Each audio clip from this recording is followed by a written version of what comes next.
Good afternoon, everyone. Thank you, everyone, for coming. And thanks to Nathan for organizing this amazing symposium. I'm Helen Zhou from Singapore. So today, in the next 15 minutes, I would like to share with you our recent work on longitudinal brain network changes in aging. And at the end, if time permits, I would like to show you some fresh data from the lab on rest and task connectome changes from adolescents to older adults. So the word is rapidly aging. So with individuals above 60, it's going to expect it to double by 2050. So as you know, aging is a complex, multifactorial process accompanied by a host of physical, physiological, and neurological changes. And cognitively, as Jessica has already laid the foundation, older adults have declined in most domains, including processing speed, memory, but preserve the semantic knowledge. So it's important for us to understand brain network changes underlying cognitive aging to facilitate efforts to preserve or even enhance our cognition.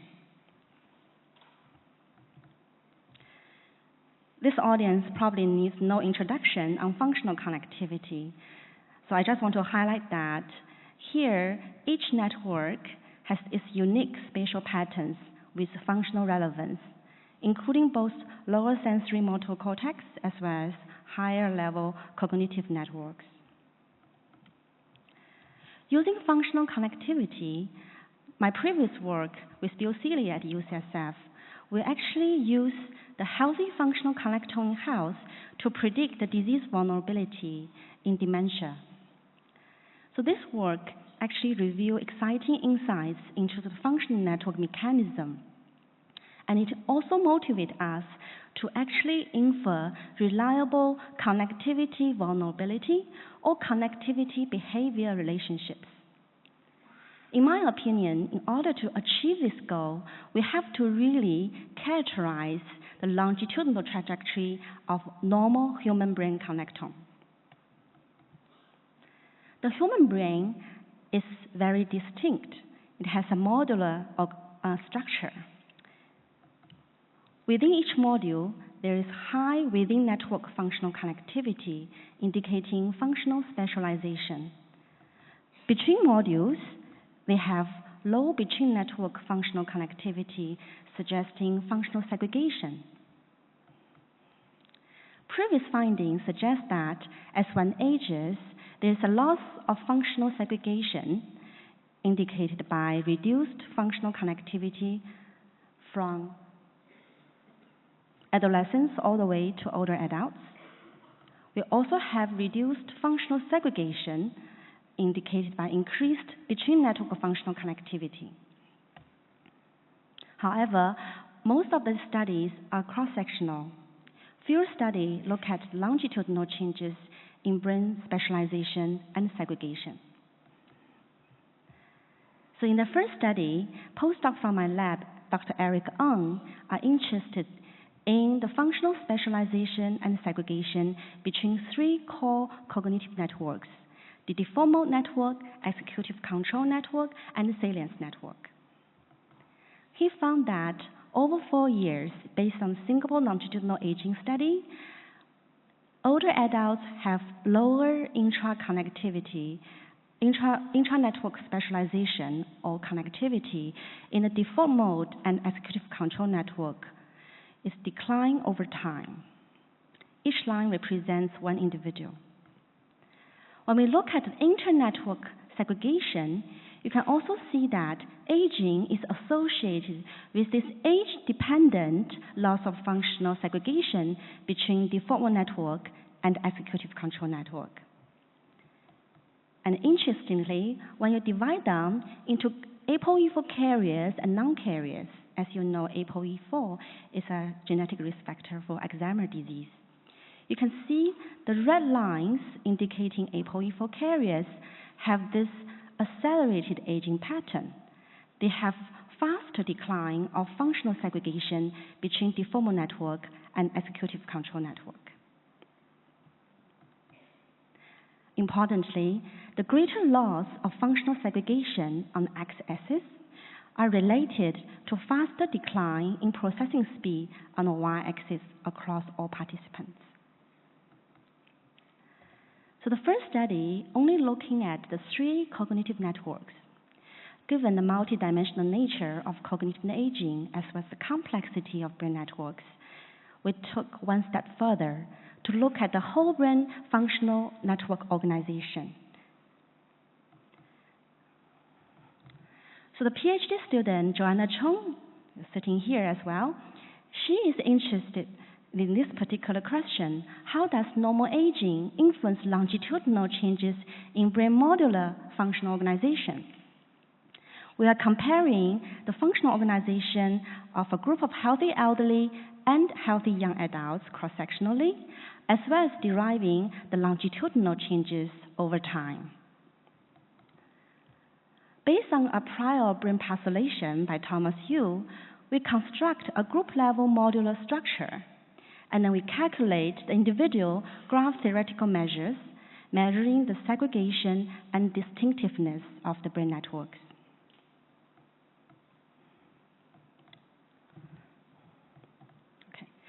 So here are the results. As you can see, each panel represents the modular structure of the young adults and elderly at baseline and at each time point. You can see that each module and the color here represents the module, and the axis here represents the network assignment based on prior definition. So you can see that the elderly showed greater age-related fragmentation of the modular structure at baseline compared to young, as well as over time. And the fragmentation is more salient in the deformal network. At the global level, if we look at the topology, we're looking at the segregation and distinctiveness.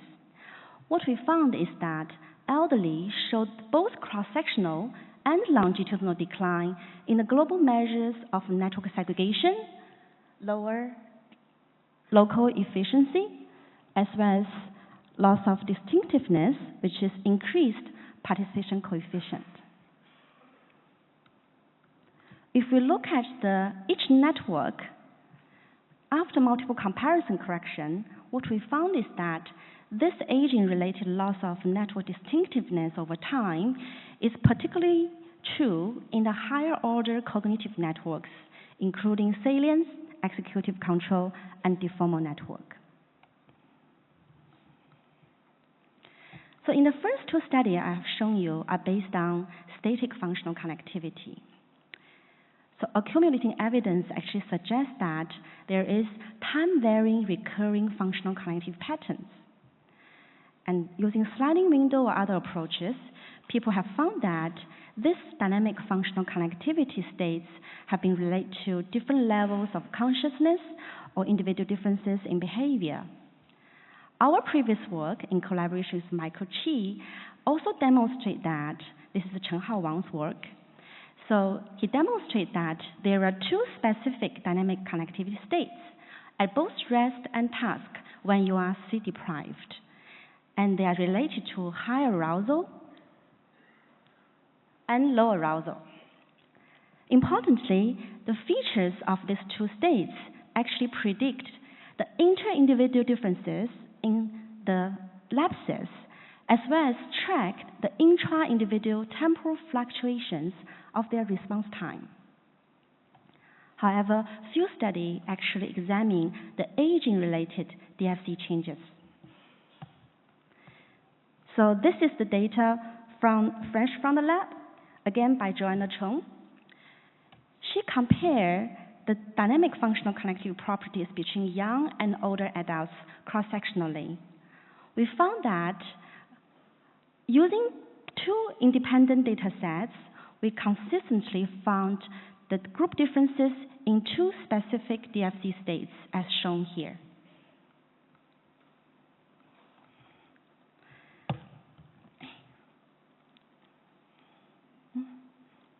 Okay.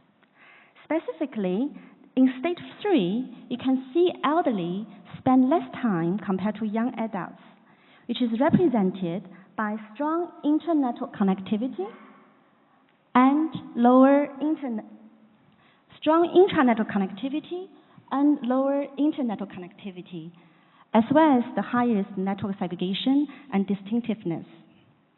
In contrast, the elderly spend more time in the second state, featured by the lowest network segregation and distinctiveness.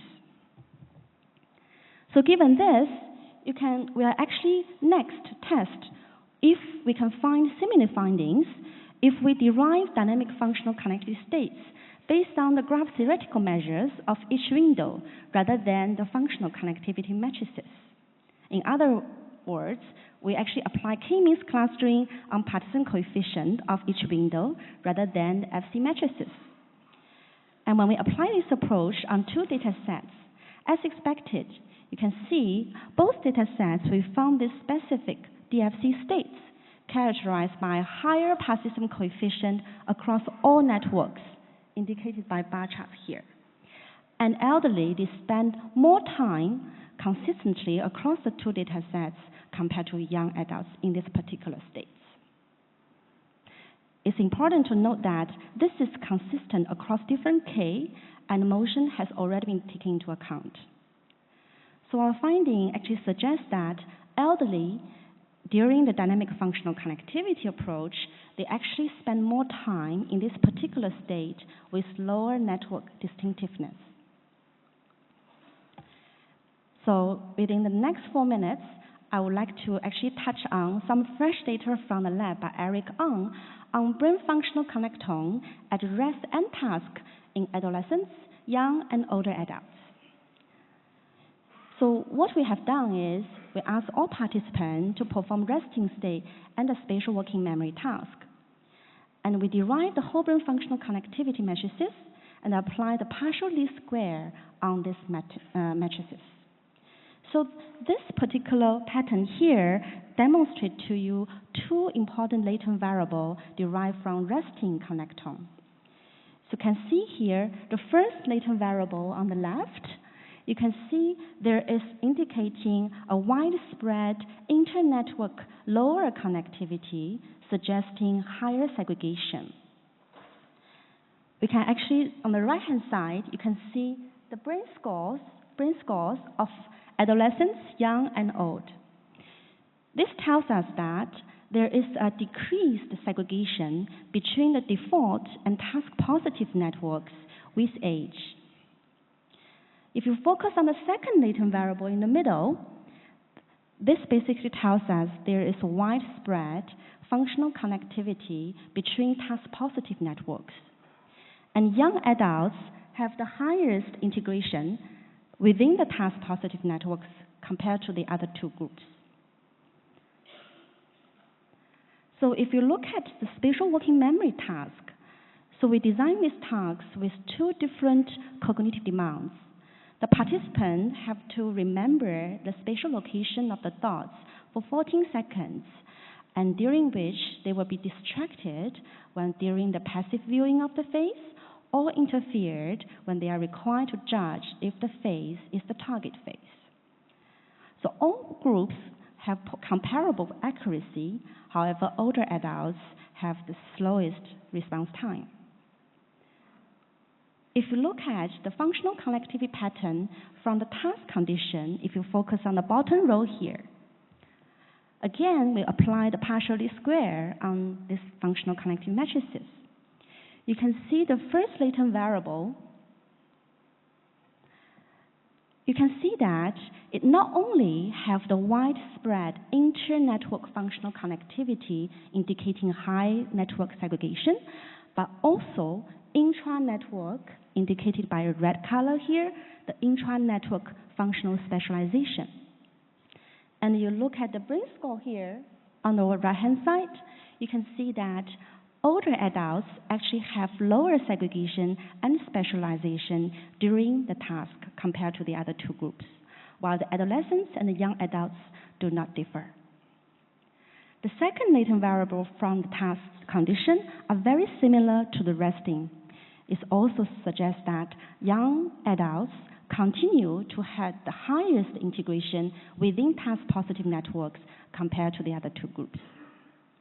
The last question is whether this multivariant PLS score-derived brain score of our functional connectome has any behavioral relevance.